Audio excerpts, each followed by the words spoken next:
istighfar itulah maaf. Ya, tak ada lain kecuali istighfar. Man lazimal istighfar. Siapa yang memperbanyak istighfar? Astaghfirullahalazim, astaghfirullahalazim, astaghfirullahalazim, astaghfirullahalazim alladzi la ilaha illa huwal hayyul qayyum wa atubu ilaih. Siapa yang memperbanyak istighfar, ja'alallahu lahu min kulli dhiqin makhraja. Kesempitan hidupnya dikasih Allah kelapangan. Hidup ini ada orang hidup yang tak pernah sempit hidupnya. Sempit semua hidup orang. Dulu orang berpikir nanti kalau udah selesai kuliah ini tak sempit, makin sempit tak dapat kerja. Nanti kalau udah dapat kerja ini makin sempit, belum menikah. Nanti kalau udah nikah ini mungkin lapang, makin sempit, tak dapat tunjangan. Nanti kalau sudah punya anak ini mungkin makin lapang, makin sempit. Orang merasa hidupnya sempit. Maka untuk menyelesaikan masalah ini, kata Nabi SAW, banyak-banyak beristighfar. Wa ja'alahu min kulli dhiqin makhraja. Setiap kesulitan hidupnya dikasih Allah Subhanahu wa taala makhraja, solusi. Hidup ini tempat masalah, dunia ini tempat ujian. Jadi kalau ada orang heran, aku heranlah Pak Ustaz, kenapa lah hidup ini banyak kali ujiannya? Kau salah masuk tempat. Dunia ini tempat ujian. Jadi kalau ada orang mengeluh, kenapa hidup ini banyak kali ujiannya Pak Ustaz? Karena di sini tempat ujian. Kalau gitu aku masuk liang lahat aja lah Pak Ustaz. Memang tempat ujian lagi. Liang lahat itu tempat pertanyaan, man rabbuka, man imamuka, ma kitabuka. Dunia adalah tempat ujian, alam barzakh adalah tempat pertanyaan, akhirat adalah tempat titian siratal mustaqim. Maka puncak yang kita inginkan, tempat ketenangan adalah surga jannatul firdaus insyaallah. Amin. Idza sa'altumullaha fas'alul firdaus. Kalau kalian minta surga, mintalah surga jannatul firdaus. Surga yang paling tinggi jannatul firdaus. Insyaallah yang di atas ini semua dapat surga jannatul firdaus. Mereka di atas ini tak apalah agaknya prestasinya.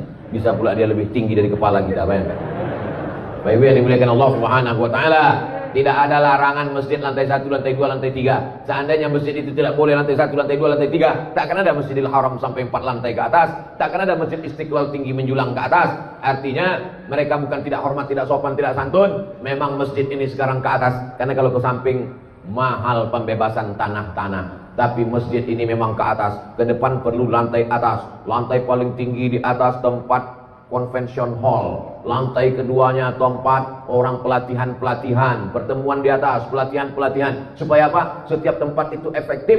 Jangan pernah berpikir cukup masjid sampai sekian, tidak. Ke depan masjid mesti lebih ramai. Kenapa? Karena orang berkumpul di masjid. Manusia di kota paling besar, kota paling hebat kota, tapi jiwa orang kering kerontang. Maka untuk membangun jiwa manusia itu, untuk menyuburkan imannya, untuk memperkuat keyakinannya, maka solusinya adalah masjid. Di kantor dia stres, ditekan atasan. Sampai di jalan sedang suntuk-suntuk, salah tengok rambu, kena tilang pula. Udah jelas-jelas di situ. Ada razia, tapi tak nampaknya. Prit, kena. Di kantor ditekan atasan, di jalan pula kena razia, balik rumah pula anak menangis tak berhenti-berhenti. Di manalah dia mendapatkan ketenangan? Maka ketika terdengar suara azan maghrib, Allahu Akbar, Allahu Akbar, datang dia ke masjid. Habis kena air wudhu, bersih kepalanya, tenang pikirannya, masuk dia ke masjid. Beban berat hidupnya diadukannya kepada Allah. Allahu Akbar. Tak ada yang lebih besar daripada Allah. Besar masalahmu di kantor, mengadu kepada Allah yang maha besar. Besar masalahmu di rumah, ada Allah yang maha besar. Allahu Akbar. 2 kali dia katakan Allahu Akbar. Habis itu apa kata dia? Allahu Akbar kabira, walhamdulillahi katsira. Aku kemarin dipuji-puji orang, sekarang orang tak memuji lagi. Kemarin disanjung-sanjung orang, sekarang orang tak menyanjung lagi. Dulu kalau sambutan ketua masjid, sambutan kepala sekolah, disebut namanya. Sekarang sudah ada sebut-sebut lagi. Orang yang gila pujian, ketika tak dipuji stres. Nama penyakitnya post power syndrome. Dulu kalau datang ke masjid disambut orang dengan tala'al badaru alaina. Begitu sudah tak ada jabatan, ditengok orang pun tidak. Ngerasa tak dihormati. Maka Allah mengatakan, jangan kau tersinggung. Allahu Akbar kabira, walhamdulillahi katsira. Yang layak dipuji-puji itu cuma Allah. Walhamdulillahi katsira. Dulu diagungkan orang, dulu disanjung orang, dulu dimuliakan orang. Wa subhanallahi bukratan wa asila. Makanya ketika itu dibaca, bergetar pintu-pintu langit, bergoncang malaikat di atas. Siapa yang mengatakan itu? Nabi Muhammad SAW. Ketika sahabat sedang sholat bersama Nabi, Allahu Akbar, ada sahabat di belakang membaca Allahu Akbar kabira, walhamdulillahi katsira, wa subhanallahi bukratan wa asila. Nabi tak pernah mengajarkan doa itu. Nabi mengajarkan, Allahumma ba'id baini wa baina khataayaya kama ba'adta bainal masyriqi wal maghrib. Ya Allah, jauhkanlah antara aku dan dosa-dosaku sebagaimana jauhnya antara timur dan barat. Tiba-tiba selesai sholat, Nabi bertanya, manil qail? Siapa yang membaca doa tadi? Tak pernah doa itu kuajarkan, tak pernah doa itu kubacakan. Tiba-tiba ku dengar ada tadi makmum yang membaca, Allahu akbar kabira, walhamdulillahi katsira, wa subhanallahi bukratan wa asila. Siapa yang membaca? Sahabat pun angkat tangan. Aku ya Rasulullah. Gentleman, mengaku, tidak diam-diam, tidak hanya bersuara lalu menghilang. Aku yang membaca itu ya Rasulullah. Kata Nabi, Futihat Abu Sama, terbuka pintu-pintu langit karena doa yang kau baca. Hadis ini diriwayatkan oleh sahabat Nabi Abdullah bin Umar bin Khattab. Anak Umar bin Khattab, sejak mendengar doa itu, aku tak pernah meninggalkannya walau sekalipun. Allahu akbar kabira, walhamdulillahi katsira, wa subhanallahi bukratan wa asila. Saya yakin 90% jamaah masjid ini bacaan iftitahnya Allahu akbar kabira. Betul?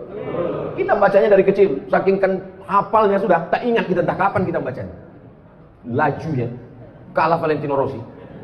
Allahu akbar kabira, selesai.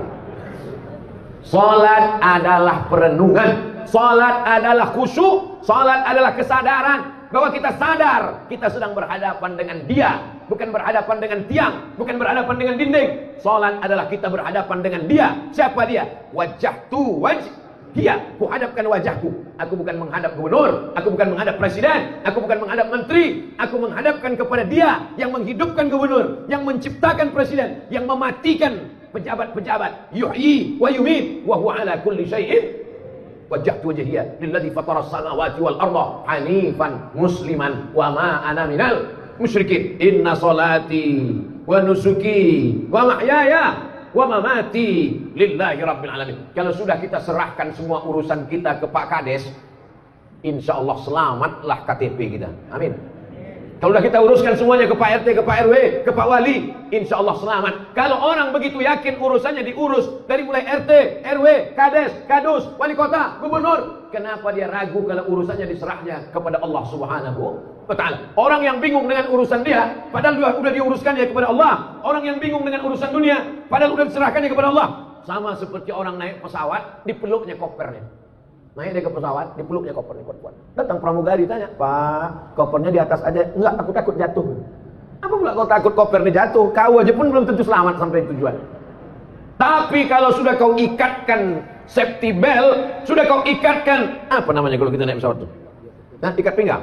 Seat belt. Kalau sudah kita ikatkan seat belt, maka insya Allah selamatlah kita. Tercabut atap pesawat itu. Tapi orang yang duduk di kursi pesawat tak lepas. Kenapa? Karena seat belt. Seat duduk, belt ikat pinggang. Seat belt duduk dengan pinggang terikat. Tercabut atap pesawat, maka semua penumpang yang ada di situ selamat. Yang hilang siapa? Pramugari. Kenapa? Karena pramugari tak pakai seat belt. Begitulah pengorbanan dia. Makanya saya kalau dicapa pramugari itu saya jawab, Pak Ustadz, iya kata saya. Karena dia udah berkorban untuk kita. Apa ibu yang dimuliakan Allah? Ada ibu-ibu di sini.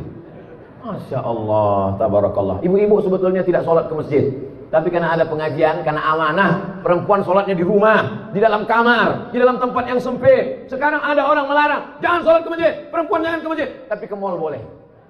Padahal di masjid dia tertutup, padahal di masjid dia dekat dengan Allah. Maka maksud hadis perempuan sholat di tempat yang sempit, di kamar yang tertutup, di dalam rumah, maksudnya kalau terjadi fitnah. Di Palestina tak boleh sholat perempuan di masjid. Nanti ditangkap oleh tentara Israel, diperkosa. Ketika terjadi konflik yang ada di Bosnia, ketika di Rohingya, ketika di Suriah, di Irak terjadi konflik antar kelompok masyarakat, ditangkap oleh ISIS, na'udzubillah. Maka perempuan. Tapi di Batam, ibu-ibu di masjid nih, kalau pulang ada tentara Israel di luar. Tak ada, aman, damai, tenang, dengan tetap menjaga protokol kesehatan, cuci tangan, jaga jarak, pakai masker. Ustadz ceramah pakai masker, ustadz aja tak pakai masker. Nih pakai masker, walaupun di dagu. Tak ada nanti orang mengejek-ejek. Apa itu al-somad? Ceramah tak pakai masker. Ini tak nampak pakai masker. Jamaah ini insya Allah tak ada mengejek-ejek saya. Tapi kalau di-upload ini nanti haters banyak. Bahasa Inggrisnya haters, bahasa Arabnya syaitan. Yang jempolnya begini tuh. Apapun isi ceramah ini lihat. Orang yang memang dibayar untuk ngasih ini. Tapi biar dimuliakan Allah Subhanahu wa Ta'ala. Tapi kita tak peduli pada itu semua, karena amal kita adalah lillah. Lelahku lillah. Tak ada lelahnya kalau karena Allah. Tapi kalau karena manusia